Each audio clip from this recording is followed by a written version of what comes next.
नगर निकाय चुनाव को लेकर क्या संगठन के जो अल्पसंख्यक जी अल्पसंख्यक तैयारी में जुटी हुई है? जी हाँ, नगर निकाय चुनाव अभी 3-4 महीने के अंदर में होना है। हाईकोर्ट का ऑर्डर आया है। तो जैसे कि आप लोगों को पता होगा, कल ही हम लोग के प्रदेश लेवल पे हम लोग ने एक मीटिंग किया अध्यक्ष साहब के साथ। इसमें एक रणनीति तैयार हुई है कि हम लोग किस तरह से चुनाव लड़ेंगे नगर निकाय में, और ज़्यादा से ज़्यादा पार्षदों को लाना और मेयर और डिप्टी मेयर बनाने का काम हम लोग करेंगे।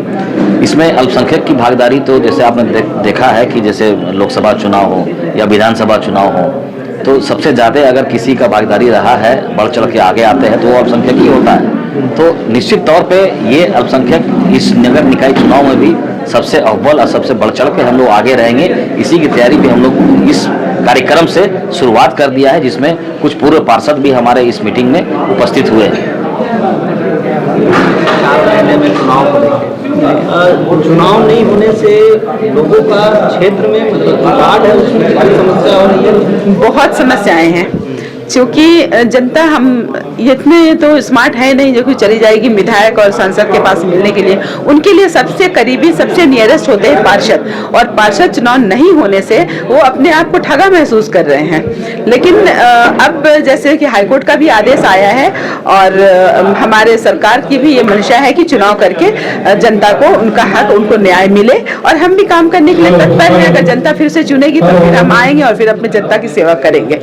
क्योंकि मैं आपके माध्यम से ये कहना चाहूंगी कि सरकार के ऊपर जो बार बार आरोप लग रहा है कि ये चुनाव नहीं कराना चाहती है, तो इससे हम कहीं भी संतुष्ट नहीं है।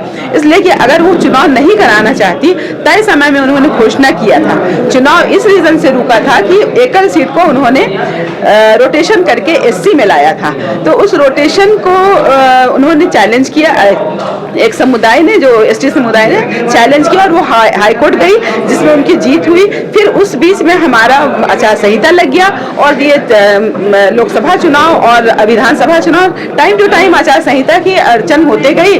और उसके बाद एक ट्रिपल टेस्ट है, जो एक प्रक्रिया है, जो कि हमारे सचिव महोदया अलका तिवारी जी ने कहा है कि ये एक प्रक्रिया है, चलती रहेगी। कोशिश करेगी कि 4 महीना के अंदर ये ट्रिपल टेस्ट भी हो जाए। नहीं भी होगी तो चुनाव कहीं रुकने वाला नहीं है इस बार।